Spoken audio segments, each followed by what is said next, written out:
Exit पोलमध्ये जर खऱ्या अशा पद्धतीने अशा जागा देत असतील तर निश्चितपणे मग त्यांच्या बाजूने थोडी सहानुभूती गेलेली जाणवते एक्झिट पोलच्या नुसार. पण तो असं काही होईल असं मला वाटत नाही. हो, भाजप 45 पार म्हणत होती, मात्र एक्झिट पोलमध्ये प्रत्यक्षात ते होताना दिसत नाही. 45चा आकडा नेमका कशासाठी होता?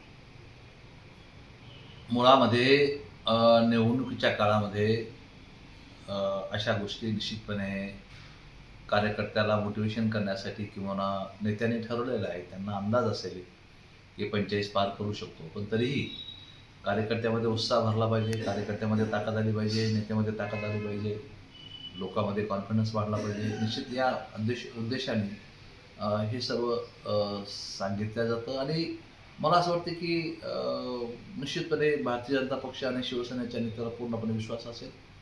वरच्या पातळीच्या विषयी त्यांना विश्वास असेल की एवढ्या जागा येऊ शकतात म्हणून त्यांनी हे केलं असेल. पण तो अर्थात कार्यकर्त्यामध्ये बळ येते या सर्व गोष्टीमुळे, हे तेवढंच खरं आहे. उद्धव ठाकरे आणि शरद पवार यांच्याविषयी सहानुभूतीची लाट दिसते एक्झिट पोलमध्ये.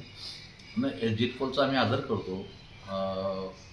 बिचाऱ्याने खूप मेहनत करून हे सर्व केलं असेल याची कल्पना आहे आम्हाला. एक्झिट पोलमध्ये जर खऱ्या अशा पद्धतीने अशा जागा देत असतील तर निश्चितपणे मग त्यांच्या बाजूने थोडी सहानुभूती गेलेली जाणवते एक्झिट पोलच्या नुसार. पण तो असं काही होईल असं मला वाटत नाही.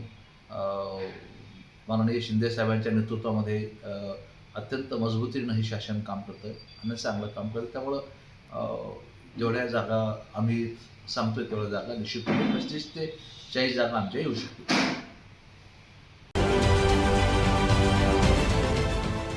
देश विदेशातील प्रत्येक घडामोडींचे लाईव्ह अपडेट मिळवण्यासाठी आता साम टीव्हीच्या सर्व सोशल मीडिया प्लॅटफॉर्मला लाईक, फॉलो आणि सबस्क्राईब करा.